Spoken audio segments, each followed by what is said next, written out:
Good afternoon. Contrary to some reports, the Rena has not broken up. The Rena still remains on Astrolabe Reef, and as it is here, as it's been for the last week. Salvage overnight continued pumping on 5 Port.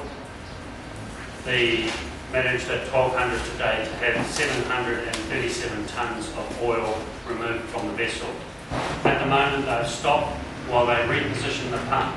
As the vessel, they drain the oil from the 5 Port, they have to go deeper and deeper inside to that tank.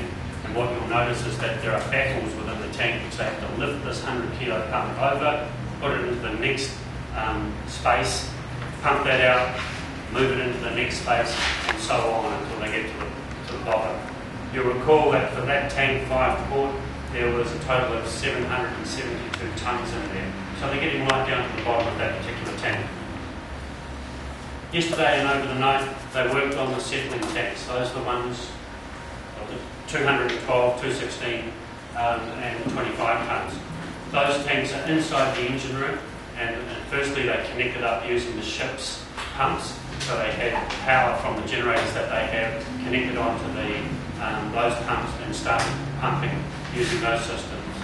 What happened was that they found that they were getting water through on those pumps, which seemed to suggest that there was damaged pipework in the duct heel and at the bottom of the vessel. So they had to stop using that approach and go to a different plan, which they already were working on anyway, to get the oil out of the settling tanks. So what they're doing now is that they have a new 4-inch floating hose array, which will go direct from the ship's bunker. The way they fill the ship up is they have a manifold where they connect the hoses into. So it'll go direct from there into the Go Canopus, which is the 150 tonne volatile type, which is dynamically positioned, GPS located off the side of the vessel. Now, this is likely to be a slower method than using the ship's pumps and the other existing pump system that they've got going. They'll have some details on the speed of this, removing the soil or transfer of the soil later on once they get the system up and going properly. But at the moment, that's what they're working on, is re-establishing the settling tank. 5 starboard. 5 starboard. They're continuing to work on there. I was on board the vessel yesterday and watching the divers working in this space.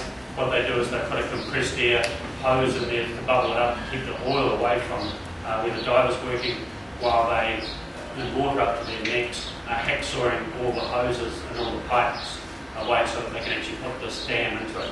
The dam's about the size of these 2 tables, and what they do is they sandwich it into a bulkhead, and then they secure it into place. Once they've got that, they can start pumping it out.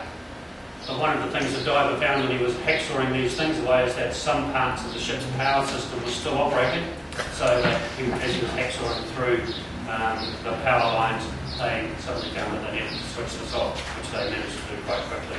No one was injured in that. The picture on the board shows the container recovery.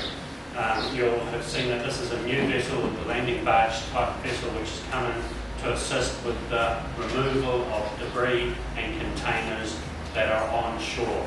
So this can come up quite close, as you can see in this photograph, and they can use that to load both containers through the drain and also all the debris. I'd like to introduce Kenny Crawford.